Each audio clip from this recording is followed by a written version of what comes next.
So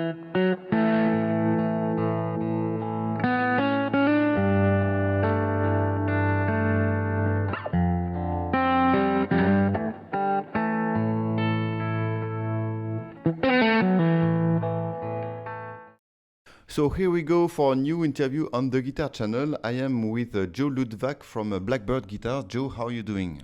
I'm doing very well. Yeah. Are you enjoying the nice weather we have in France so far? This is better than San Francisco, Okay. actually. I'm impressed. Much better, actually. Yeah. No fog. Yeah. We have no fog in the summer in Paris, so you're safe. Yeah, no, I was surprised. I just came from Washington, D.C., actually, which is disgusting weather. So, yeah. So tell us a little bit more about the story of Blackbird Guitars. We started almost a decade ago, and we were basically trying to start a company around travel instruments initially. So solving essentially the problem of traveling with a guitar, an acoustic guitar. And to accomplish that, we came up with a new architecture, which is hollow neck, hollow head, unibody construction. The idea being we wanted to have a small instrument with a large sound. So to get that, we decided to go with carbon fiber, which allowed us to do the hollow neck and hollow head architecture. But I guess wood was not an option anyway, right? Or would it be possible to build a guitar like that in wood? It would be very difficult. I mean, I like to say anything's possible, obviously, but indeed, to have a stiff enough architecture for the hollow neck, wood was not a practical option. And then we turned to composites for that, and then obviously it's more stable as well.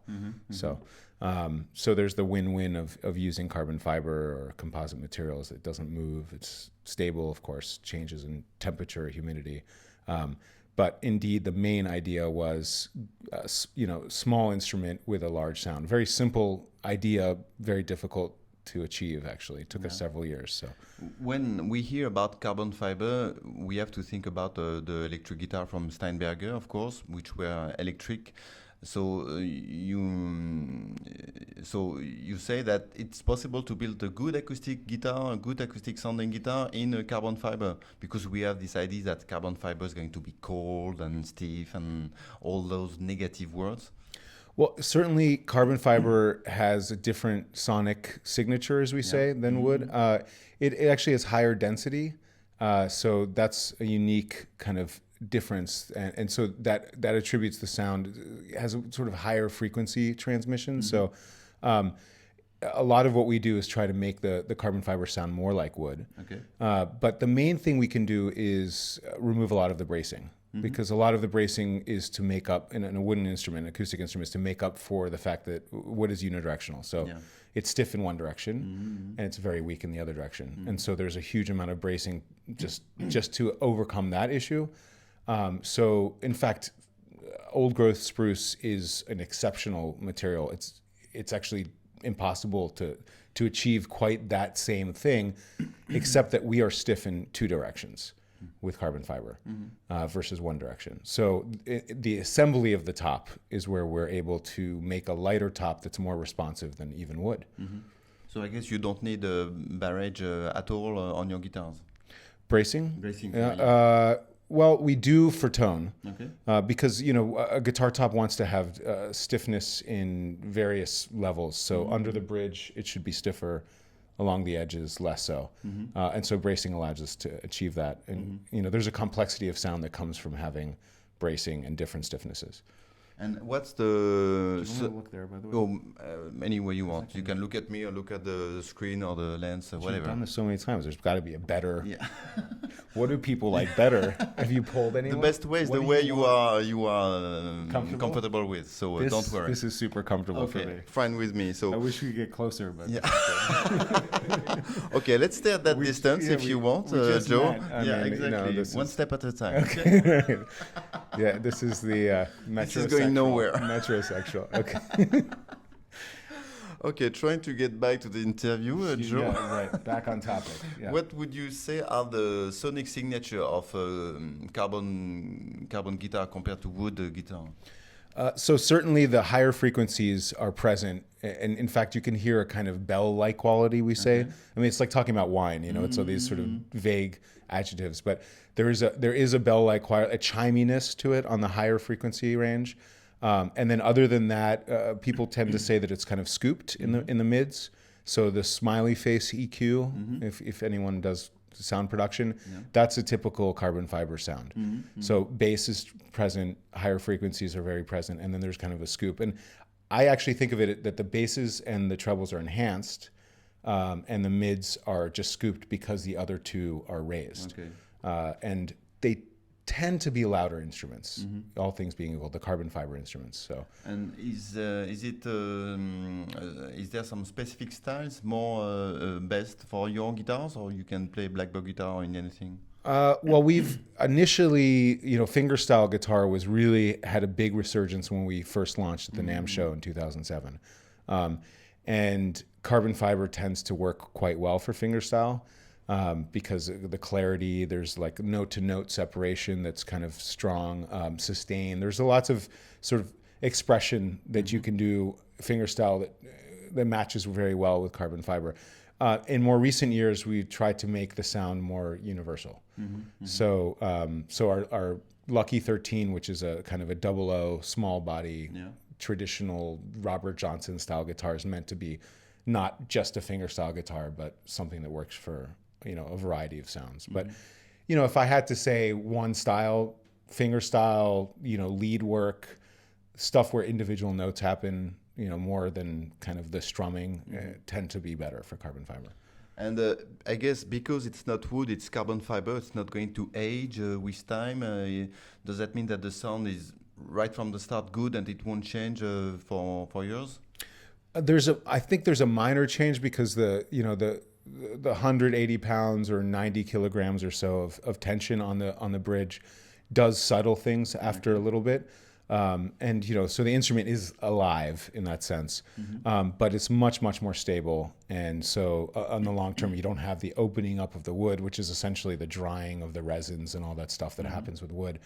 On the flip side, when we come up with a good bracing pattern or a good top schedule, as we say, the sort of the layers of the fabric are decided, and we like that sound, we can replicate it over and over again. So for R&D and for production, we have a consistency that you can't get in wood. And so, the difference between a nice boutique wood guitar and a production guitar is the boutique wood guitar is tap tuned, or the guy goes in there and, chooses each piece of wood, tapping it, comes back and shaves the braces and does all that sort of thing. And that's a testament to the fact that each piece of wood is unique. We have some uniqueness, but much, much less between each top. And so we can get the sound we want and make 1,000 guitars that have that same sound. And that's how you make high quality product, I think, when you're not reliant on the material, when you are reliant on material and, don't have a material that changes. So I kind of view that as actually a distinct advantage. Okay. Let's talk about the instrument you are holding in your hand, which is obviously not a guitar. So tell us everything about it. Yeah, so actually we started a project 3 years ago to do basically what's called biocomposite instrument. And we started with a concert ukulele because it's really small, obviously small. And so for R&D purposes, research and development, it's good to use small instruments. You don't waste as much material. It's much easier to pull off, in our case, molds and all of the issues like the structure. You don't have to think about all of the things at the same time, because this is really a game-changing material in the sense that it's made out of a plant fiber, linen, and bio-based resin, and no one's really made any product with this material, let alone an instrument. I stumbled across it in 2008, and the notion was that we could have an instrument or a material that's closer in density to old-growth wood, and also the look. And so having made carbon fiber guitars for a while, I realized that they may be great for a certain segment of the market, and certainly travel guitars make sense.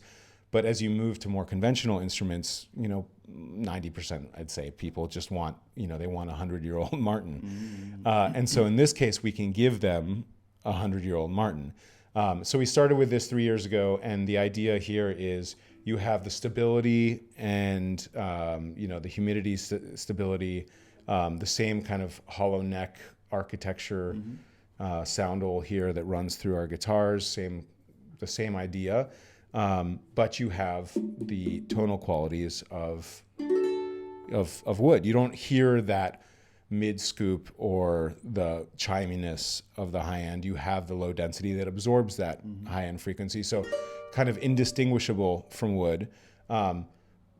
Kind of like all the benefits of carbon fiber without any of the things that make it stigmatized as some different material. So when people look at this, they don't think that it's not wood. They're not sure. Maybe they think it looks like, an animal, a turtle or armadillo in the back. And in fact, we can change the fabrics. And so this fabric is different than that because this is the top and it needs to be that much lighter. So we were talking about the material you use on this ukulele. Tell us everything about it. We call this ECOA, and it's our own material that we sort of researched and developed over the last several years. It's made of linen, actually from France, and bio-based resin that my partner in the Bay Area near San Francisco produces. So it's mostly a bio-based material. So it's very ecological, but more importantly, it's stable and as far as humidity and temperature, like carbon fiber, it's very strong, incredibly strong. And it has, the most important thing is it has the sound of wood. I mean, you see that it looks kind of like a natural material. This is the natural look, but it has the sound, characteristic sound of old growth wood. So we engineered the sound, the density, to match this kind of wood you can't get anymore. The 500-year-old alpine spruce tree that was cut down 100 years ago, aged perfectly. This is the sound we're trying to match. And we're able to get that because we can vary the density. We can vary the mass of the material. In fact, we can change every variable.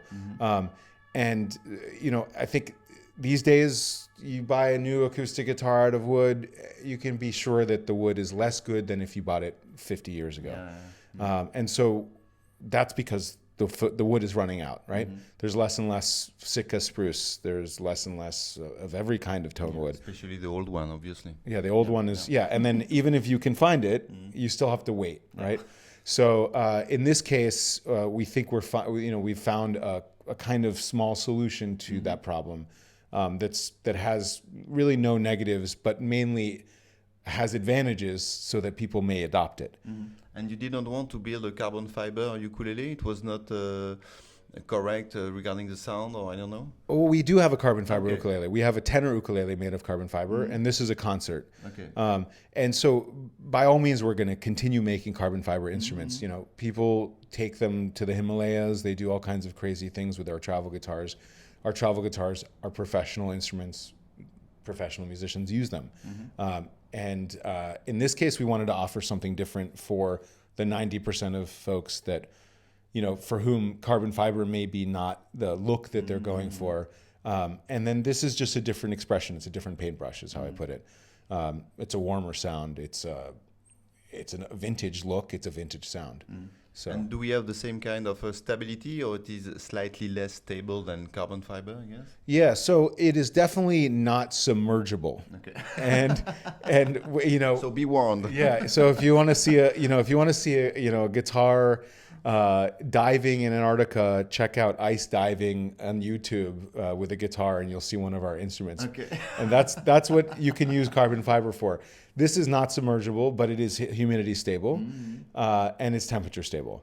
And so for the 99% of use modes, this makes a huge difference in a musician's life or a player's life because they don't have to worry about this instrument. Even though it has the high-end kind of very lightly built style of construction, boutique style of construction, you don't have to worry about it.